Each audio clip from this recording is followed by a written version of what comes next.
Hello dear students, welcome to my YouTube channel EV talk. ಪ್ರಿಯ ವಿದ್ಯಾರ್ಥಿಗಳೇ, ನನ್ನ YouTube channel EV ಟಾಕ್ಗೆ ನಿಮಗೆ ಸ್ವಾಗತ.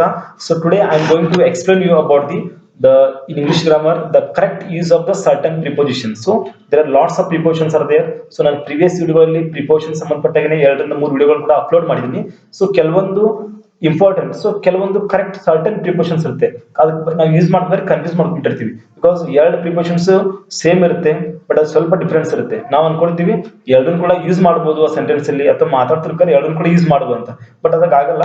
ಸೊ ಸ್ವಲ್ಪ ಚೇಂಜಸ್ ಇರುತ್ತೆ. ಸೊ ನಾವು ಎಲ್ಲಿ ಕರೆಕ್ಟ್ ಯೂಸ್ ಮಾಡಬಹುದು ಸರ್ಟನ್ ಪ್ರಿಪೋಷನ್ಸ್ ಅನ್ನೋದನ್ನ ಈ ವಿಡಿಯೋ ಮುಖಾಂತರ ನನಗೆ ಎಕ್ಸ್ಪ್ಲೇನ್ ಮಾಡ್ತಿದ್ವಿ. ನಾವು let's see the correct use of certain preposition part 1. So ನಾನು ಪಾರ್ಟ್ 2 ಕೂಡ ಇನ್ ಕೆಲವು ದಿನಗಳಲ್ಲಿ ಅಪ್ಲೋಡ್ ಕೂಡ ಮಾಡ್ತೀನಿ. ನಾವು ಲೆಟ್ಸ್ ಸಿ ದ ಪಾರ್ಟ್ 1. ಸೀದಾ ಮೊದಲನೇದು ಡಿಸೈಡ್ ಅಂಡ್ ಬಿಸೈಡ್ಸ್ ಅಂತ ಇದೆ. ಸೊ ನಮ್ಗೆ ಸಾಕಷ್ಟು ಬಾರಿ ಕನ್ಫ್ಯೂಸ್ ಆಗುತ್ತೆ. ಡಿಸೈಡ್ ಅಂದ್ರೆ ಏನು, ಪಕ್ಕದಲ್ಲಿ, ಬಿಸೈಡ್ಸ್ ಅಂದ್ರೆ ಏನು, ಮತ್ತೆ ಪಕ್ಕದಲ್ಲಿ ಅಂತ ಯೂಸ್ ಮಾಡ್ತೀವಿ ನಾವು. ಸೊ ಆ ರೀತಿ ಇರಲ್ಲ. ಡಿಸೈಡ್ ಅಂದ್ರೆ ಮತ್ತು ಬಿಸೈಡ್ಸ್ ನಡುವೆ ಕೆಲವೊಂದು ಡಿಫ್ರೆನ್ಸ್ ಇದೆ. ಏನ್ ನೋಡೋಣ ಗೊತ್ತಾ? ಡಿಸೈಡ್ ಅಂದ್ರೆ ಏನು, by the side of or next to. ಅಂದ್ರೆ ಡಿಸೈಡ್ ಅಂತಾರೆ ಮೊದಲನೇದು ನೋಡಿ, BESIDE. ಡಿಸೈಡ್ ಅಂದ್ರೆ ಏನು, by the next, by the side of, ಅಥವಾ ನಮ್ಮ ಪಕ್ಕದಲ್ಲಿ. ನೆಕ್ಸ್ಟ್ ಟು ಅಂದ್ರೆ ನಮ್ಮ ಪಕ್ಕದಲ್ಲಿ ಅಂತ ಆಗುತ್ತೆ. ಸೊ ನೆಕ್ಸ್ಟ್ ಬರುತ್ತೆ ಡಿಸೈಡ್ಸ್ ಅಂತ ಒಂದಿದೆ, BESIDES ಅಂತ ಇದೆ ನೋಡಿ. ಇದು DE ಮುಂದೆ ಎಸ್ ಅಂತದೆ. ಡಿಸೈಡ್ಸ್ ಅಂತಂದ್ರೆ in addition, more or plus. So decides ಅಂದ್ರೆ ಜೊತೆಗೇನೆ ಇನ್ನೂ ಹೆಚ್ಚಿಗೆ ಯೂಸ್ ಮಾಡೋದು, ಮೋರ್ ಅಥವಾ ಪ್ಲಸ್ ಅಂತ ಆಗುತ್ತೆ. ಇದು ನಾಟ್ ಡಿಸೈಡ್ಸ್ ಅಂದ್ರೆ ಪಕ್ಕದಲ್ಲಿ ಅಲ್ಲ, ಡಿಸೈಡ್ ಅಂದ್ರೆ ಮಾತ್ರ ಪಕ್ಕದಲ್ಲಿ. ಡಿಸೈಡ್ಸ್ ಅಂದ್ರೆ ಇನ್ ಅಡಿಷನ್ ಅಂತ ಅರ್ಥ ಆಗುತ್ತೆ, ಮೋರ್ ಅಂತ ಅರ್ಥ ಆಗುತ್ತೆ, ಪ್ಲಸ್ ಅಂತ ಅರ್ಥ ಆಗುತ್ತೆ. ಎಕ್ಸಾಂಪಲ್ ನೋಡಿದ್ರೆ ನಿಮ್ಗೆ ಅರ್ಥ ಆಗುತ್ತೆ ನೋಡಿ. We built a house beside the factory. So ನಾವು ಒಂದು ಮನೆಯನ್ನ ಬಿಲ್ಟ್ ಮಾಡಿದ್ವಿ ಅಲ್ಲಿ ಬಿಸೈಡ್ ದ ಫ್ಯಾಕ್ಟ್ರಿ. ಫ್ಯಾಕ್ಟ್ರಿ ಪಕ್ಕದಲ್ಲೇನೆ ನಾವು ಒಂದು ಮನೆಯನ್ನ ಕನ್ಸ್ಟ್ರಕ್ಟ್ ಮಾಡಿದೀವಿ, ಒಂದು ಕಟ್ಟಿದೀವಿ ಅಂತ ಹೇಳ್ತೀವಿ. We built a house beside the factory. ಇದು ಮೊದಲನೇ ಎಕ್ಸಾಂಪಲ್ ಬಿಸೈಡ್ ಗೆ. ಸೊ ಬಿಸೈಡ್ಸ್ ಎಕ್ಸಾಂಪಲ್ ನೋಡೋಣ, ಅರ್ಥ ಆಗುತ್ತೆ ನಿಮಗೆ.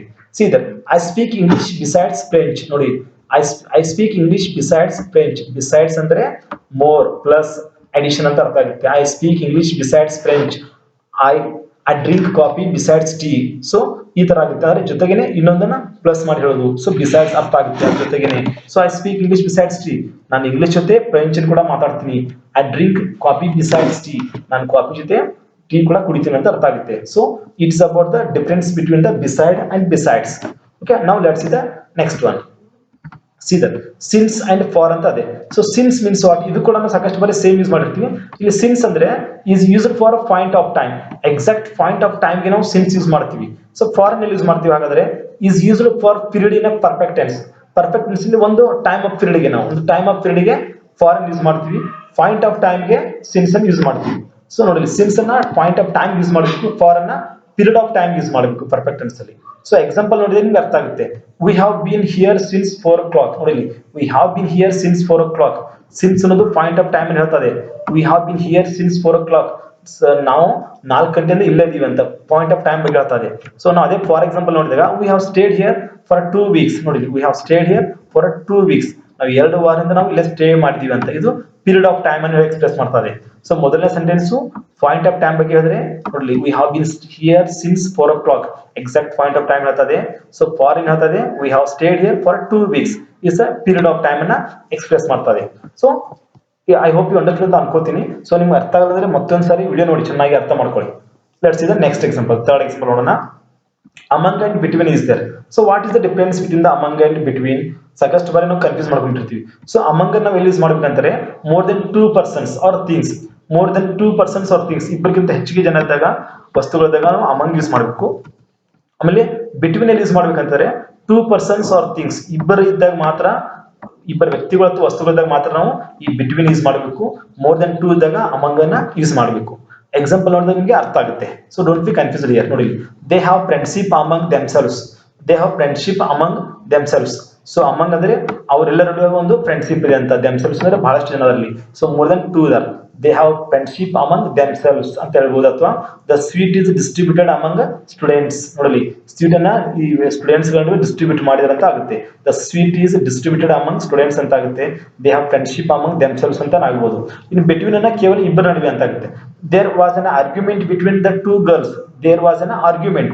ಸೊ ಇಬ್ಬರ ನಡುವೆ ಒಂದು ವಾದ ನಡೀತಾ ಇರುತ್ತೆ. ಬಿಟ್ವೀನ್ ದ 2 girls, ಇಬ್ಬರು ಗರ್ಲ್ಸ್ ನಡುವೆ ಒಂದು ಆರ್ಗ್ಯುಮೆಂಟ್ ನಡೀತಾ ಇರುತ್ತೆ, ಒಂದು ವಾದ ನಡೀತಾ ಇರುತ್ತೆ. ಅದಕ್ಕೆ ನಾವೇನಂತ ಹೇಳ್ತೀವಿ, ಬಿಟ್ವೀನ್ ಅನ್ನೋ ಒಂದು ಯೂಸ್ ಮಾಡ್ತೀವಿ. ಬಿಟ್ವೀನ್ ಅಂತ ಒಂದು ಪ್ರಿಪೋಸಿಷನ್ ಯೂಸ್ ಮಾಡ್ತೀವಿ ಯಾವಾಗ ಇಬ್ಬರು ಇದ್ದಾಗ. ಮೋರ್ ದೆನ್ 2 ಇದ್ದಾಗ ಅಮಂಗ್ ಯೂಸ್ ಮಾಡಬೇಕು, ಇಬ್ಬರೇ ಇದ್ದಾಗ ಬಿಟ್ವೀನ್ ಅನ್ನ ಯೂಸ್ ಮಾಡಬೇಕು. ಸೊ ನಾವು let's see the next one, fourth one ಯಾವ್ದು ಅಂತ ನೋಡೋಣ. C the fourth one example by and with ಅಂತ ನೋಡಿ. ಇದು ಕೂಡ ನೀವು ಸಾಕಷ್ಟು ಬಾರಿ ಕನ್ಫ್ಯೂಸ್ ಮಾಡ್ಕೊಂಡಿರ್ತಾರೆ ಬಳಸಬೇಕಾದ್ರೆ. ಬೈ ಪ್ರಿಪೋಷನ್ಸ್ ಎಲ್ಲಿ ಯೂಸ್ ಮಾಡಬೇಕು, ವಿತ್ ಅನ್ನ ಎಲ್ಲಿ ಯೂಸ್ ಮಾಡ್ಬೇಕಂತ ನೋಡಿ. ಬಹಳ ಈಸಿ ಆಗಿದೆ, ಅದು ಬಹಳ ಈಸಿಯಾಗಿ ಅರ್ಥ ಮಾಡ್ಬೋದು. ಬೈ ಎಲ್ಲಿ ಯೂಸ್ ಮಾಡ್ಬೇಕಂತಾರೆ, ಬೈ ಎಲ್ಲಿ ಯೂಸ್ ಮಾಡ್ತಾರೆ, ಏಜೆಂಟ್ ಅಥವಾ ಪರ್ಸನ್ ಇದೆ, ವ್ಯಕ್ತಿ ಬಗ್ಗೆ ಅಥವಾ ಏಜೆಂಟ್ ಅಂತ ಯೂಸ್ ಮಾಡಿದಾಗ ನಾವು ಇಲ್ಲಿ ಬೈ ಅನ್ನೋದನ್ನ ಯೂಸ್ ಮಾಡಬೇಕು. ಸಾರಿ, ಇಲ್ಲಿ ನಾವು ಬೈ ಅನ್ನ ಜಸ್ಟ್ ಬಿ ವೈ ಅಂತಾನೆ ಅಷ್ಟೇ, ಬೈ ಅಂತ ಯೂಸ್ ಮಾಡೋದು, ಬಿ ವೈ ಜಸ್ಟ್ ಬೈ ಅಂತ ಅಷ್ಟೇ ಯೂಸ್ ಮಾಡಬೇಕು, ಬೈ ಅಂತ. ಓಕೆ, ನೆಕ್ಸ್ಟ್ ವಿತ್ ಅನ್ನ ಯೂಸ್ ಮಾಡಬೇಕು. ಇನ್ಸ್ಟ್ರೂಮೆಂಟ್ ಬಗ್ಗೆ ಹೇಳ್ತಿರ್ಬೇಕಾದ್ರೆ, ನೀವು ಇನ್ಸ್ಟ್ರೂಮೆಂಟ್ ಯಾವಾಗ ಬಳಸ್ತಿರ್ತಾರಲ್ಲ ಅವಾಗ ವಿತ್ ಅಂತ ಯೂಸ್ ಮಾಡಬೇಕು. ಇನ್ಸ್ಟ್ರೂಮೆಂಟ್ ಬಗ್ಗೆ ಹೇಳ್ಬೇಕಾದ್ರೆ ಏಜೆಂಟ್ ಅಥವಾ ಪರ್ಸನ್ ಬಂದಾಗ ನಾವು ಬೈ ಅನ್ನ ಯೂಸ್ ಮಾಡಬೇಕು. ನಿಮಗೆ ಎಕ್ಸಾಂಪಲ್ ನೋಡಿದಾಗ ಬಹಳ ಈಸಿಯಾಗಿ ಅರ್ಥ ಆಗುತ್ತೆ. ಲೆಟ್ಸ್ ಸಿ ದ ಎಕ್ಸಾಂಪಲ್ ನೋಡಿ. ಎಕ್ಸಾಂಪಲ್ ನೋಡಿ, ಮೊದಲನೇ example, Rani was murdered by her husband. ನೋಡಿ, ರಾಣಿ ವಾಸ್ ಮರ್ಡರ್ಡ್, ಅವಳು ಮರ್ಡರ್ಡ್ ಆಗಿದ್ದಾಳೆ ಯಾರಿಂದ, ಬೈ ಹರ್ ಹಸ್ಬೆಂಡ್. ಇಲ್ಲಿ ಹರ್ ಹಸ್ಬೆಂಡ್ ಅನ್ನೋದು ಪರ್ಸನ್ ಅಥವಾ ಏಜೆಂಟ್ ಅಂತ ಅರ್ಥ ಆಗುತ್ತೆ. ಬೈ ಮೀನ್ಸ್ ಇಲ್ಲಿ ನಾವು ಬೈನ ಯೂಸ್ ಮಾಡಿದೀವಿ for the agent or person use ಮಾಡಿದ್ವಿ. Rani was murdered by her husband ಅಂತ ಆಗುತ್ತೆ. So America was discovered by Columbus. ನೋಡಿ, ಅಮೆರಿಕಾ ವಾಸ್ ಡಿಸ್ಕವರ್ಡ್ ಬೈ ಯಾರಿಂದ, ಕೊಲಂಬಸ್ ನಿಂದ. ಸೊ ಕೊಲಂಬಸ್ ಅನ್ನೋದಲ್ಲಿ ಒಂದು ಏಜೆಂಟ್ ಅಥವಾ ಪರ್ಸನ್ ಅಂತ ಯೂಸ್ ಆಗುತ್ತೆ. So here America was discovered by Columbus ಅಂತ ಇಲ್ಲಿ ವ್ಯಕ್ತಿ ಬಂದಾಗ, ಏಜೆಂಟ್ ಬಂದಾಗ ಬೈ ಯೂಸ್ ಮಾಡಬೇಕು. ಸೊ ನೆಕ್ಸ್ಟ್ ಥರ್ಡ್ ಎಕ್ಸಾಂಪಲ್ ನಿಮಗೆ ಅರ್ಥ ಆಗುತ್ತೆ. I usually write with ball point pen. I usually write with ಅನ್ನೋದನ್ನ ನೋಡಿದ್ರೆ, ಬಾಲ್ ಪಾಯಿಂಟ್ ಪೆನ್ ಅನ್ನೋದು ಇನ್ಸ್ಟ್ರೂಮೆಂಟ್. ಸೊ ವಸ್ತು ಅಂತ ಬಂದಾಗಲಿ ವಿತ್ ಯೂಸ್ ಮಾಡಬೇಕು. Not I usually right by ball point ಅಂತ ಬರಲ್ಲ. I usually write with ball point pen. So instrument ಅಂತ ಬಂದಾಗ ನಾವಲ್ಲಿ ವಿತ್ ಅನ್ನೋ ಒಂದು ಪ್ರಿಪೋಸಿಷನ್ ಯೂಸ್ ಮಾಡಿದ್ವಿ. I usually write with ball point pen ಅಂತ. Okay, so it is about the difference between the by and with ಅಂತ ಇದೆ. So next see the fifth example ನೋಡಿ. ಇನ್ ಅಂಡ್ ಆಟ್ ಅಂತ ಬರುತ್ತೆ. ಸೊ ಇನ್ ಮತ್ತು ಆಟ್ ಅನ್ನು ನಾವು ಎಲ್ಲಿ ಬಳಕೆ ಮಾಡಬೇಕಂತಂದ್ರೆ ವಿದ್ಯಾರ್ಥಿಗಳೇ, let's see the use of in and at. ನಾವೆಲ್ಲ ಡಿಫರೆನ್ಸ್ ಇದೆ ಮತ್ತು ಎಲ್ಲೆಲ್ಲಿ ಯೂಸ್ ಮಾಡಬೇಕು ಅಂತ ಹೇಳ್ತೀನಿ ನಿಮಗೆ. ಇನ್ ಎಲ್ಲಿ ಯೂಸ್ ಮಾಡ್ತಾರೆ, ಲಾರ್ಜ್ ಪ್ಲೇಸ್ ಬಂದಾಗ, ಕಂಟ್ರಿ ಬಂದಾಗ, ಟೌನ್ಸ್ ಬಂದಾಗ ಯೂಸ್ ಮಾಡಬೇಕು ಇನ್ ಅನ್ನ.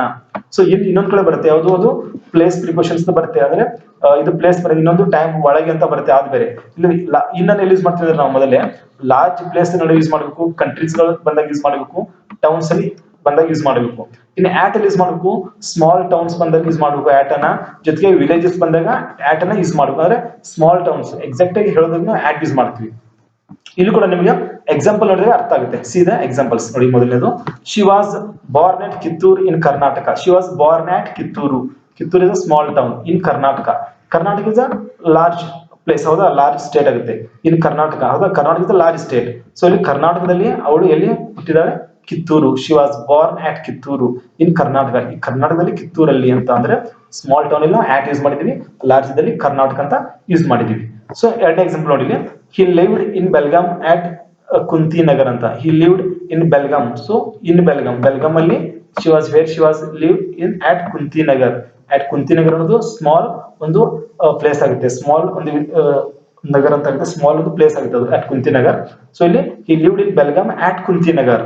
ನೋಡಿ, ನಿಮ್ ಡಿಫ್ರೆನ್ಸ್ ಗೊತ್ತಾಗುತ್ತೆ.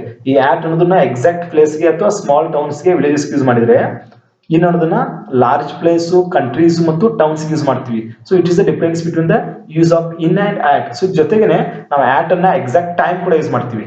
ಎಕ್ಸಾಕ್ಟ್ ಟೈಮ್ ಹೇಳ್ಬೇಕಾದ್ರೆ ಆಟ್ ಅನ್ನು ಯೂಸ್ ಮಾಡ್ತೀವಿ. ಆಮೇಲೆ ಇನ್ ಕೂಡ ನಾವು ಇನ್ನು ಕೆಲವೊಂದು ಮಂತ್ ಮುಂಚೆ ಯೂಸ್ ಮಾಡ್ತೀವಿ. He was born in the month of ಜನವರಿ ಅಂತ ಯೂಸ್ ಮಾಡಿರ್ತೀವಿ. ಸೊ ಅದು ಕೂಡ ನಾನು ಬೇರೆ ವಿಡಿಯೋದಲ್ಲಿ ಅದನ್ನ ಕೂಡ ಎಕ್ಸ್ಪ್ಲೇನ್ ಮಾಡ್ತೀನಿ. ಅಂದ್ರೆ ನಾನು ಈಗಾಗಲೇ ಕೆಲವೊಂದು ಪ್ರಿಪೋಷನ್ಸ್ ಎಕ್ಸ್ಪ್ಲೇನ್ ಮಾಡಕ್ಕೆ ಹೇಳಿದೀನಿ.